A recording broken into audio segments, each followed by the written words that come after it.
What's up, guys? This is Andy.montalvo, and today we have a brand new market update for you guys. New scenery. We actually shooting this from a different location today, but still same information and still same content straight to you. Now, like I mentioned, we are going to be covering the July market update for this year and seeing how the market has changed, throughout summer. We have been seeing things kind of go up and come down, and hearing some craziness around the market in terms of what interest rates are doing to buyers and how that's affecting the entire marketplace, what sellers are doing, what we can expect the market to do as the year goes by and into next year. And my hopes is that this information kind of keeps you updated as to what's going on a monthly basis so you can have a good understanding of what is going on. Now, to start off with, the month of July has been crazy compared to the rest of the year in 2022. We have seen a mass increase in inventory and a drop in sales that we didn't really expect, but if you look at what interest rates have done, we could see coming. Now, in terms of active listings in Houston, we saw around 23,844 active listings, which was a 35% increase from the prior year. Now, in terms of sales, we only saw about 7,824 single family homes sold in the month of July, which was a 20% decrease from the previous month and a 23% decrease from the previous year. As you can see, inventory is skyrocketing, which is what everybody was hoping for in early 2022 and in 2021. But now, because of rising interest rates, a lot of buyers kind of came off the market and just not shopping at the moment. However, I do want to point out that we are reaching a time period in the market where things tend to slow down a little bit, especially if you look at the comparison of what sales and active listings were doing in the previous year in 2021, which was a really hot year. You still saw drops in sales when you came from July to August and maybe even from August to September. So a drop in sales is expected. What's really different is the number of actual active listings that are on market, specifically considering that the number of new listings is not really changing from month to month. You see, in terms of new listings in Houston, we only saw about 14,626 new listings come on the market in the month of July, which was actually a 6% decrease when you compare it to June. So we had a 35% increase in active listings and a 6% decrease in number of new listings,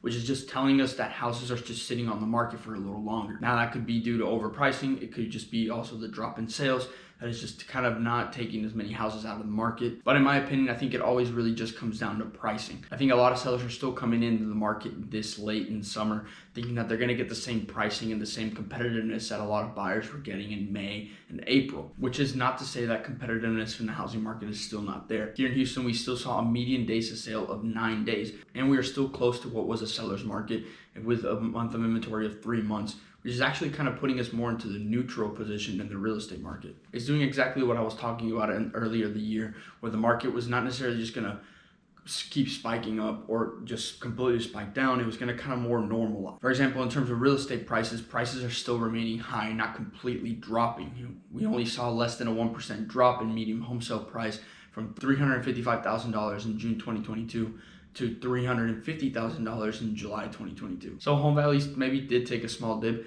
but I really think that maybe buyer negotiability is kind of just coming back. Or the market is also forcing a lot of home sellers to start dropping their prices in order to get those houses moved in the time frame that they want to move. Overall, I still think it's too early to say that the market is crashing or that houses are just going to start dropping in prices, but it's still good to pay attention to the market for the rest of the 2022 and seeing how interest rates are affecting the overall, buyer mentality and seller mentality in the marketplace. Now, earlier this summer, we did see that homes under $500,000 were the ones that were being most affected by the high rising interest rates. However, now we're seeing the effect kind of spread out through the entire real estate marketplace. We're seeing drops in sales in all price levels. And that is even though interest rates are actually lower now than they were at the beginning of summer. Now, I do think that the time period at which we are sitting right now in the real estate cycle or the real estate market for the whole year is a slower period. And I think that kind of solidifies it, just seeing the drop in sales, but still seeing the interest rates be lower than they were at the beginning of the summer. With this drop in interest rates, we do hope that more buyers maybe come into the market and take advantage of this rising inventory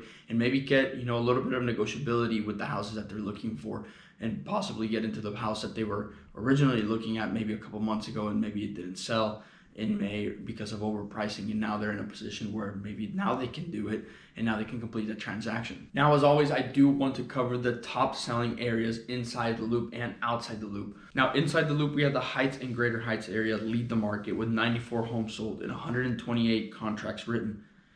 Up next, we have the Rice Military and Washington area with 30 homes sold and 44 contracts written.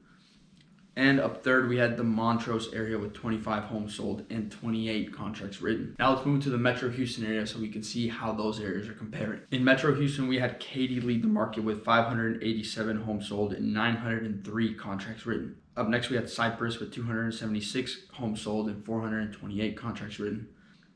And up third, we had Richmond with 237 homes sold and 437 contracts written. As you can see, even though we are talking about a market that's slowing down, we're still seeing a lot of homes go under contract and a lot of homes being sold in the marketplace. So if you were somebody looking to buy 3 months ago and you're still planning on buying in 2022, get out there and go see what's out there. As always, I love to bring attention to any new developments that are coming to the Houston area that are either reshaping the Houston landscape or bringing more business into the city. And today I wanted to cover a new concert venue that is in the works. This concert venue is expected to take over the old Gulf Greyhound Park in Lamarck, and it's expected to house around 12,500 seats, which is going to make for a very big concert venue. It is expected to be called the JMK5 Arena, and it's going to be a sort of a Las Vegas styled concert venue. And it will be aimed at attracting A-list entertainment, bringing it to the city of Houston. Now, as exciting as it sounds, we do have to wait on a timeline because right now there is not a set timeline as to when it is supposed to be built or completed, essentially.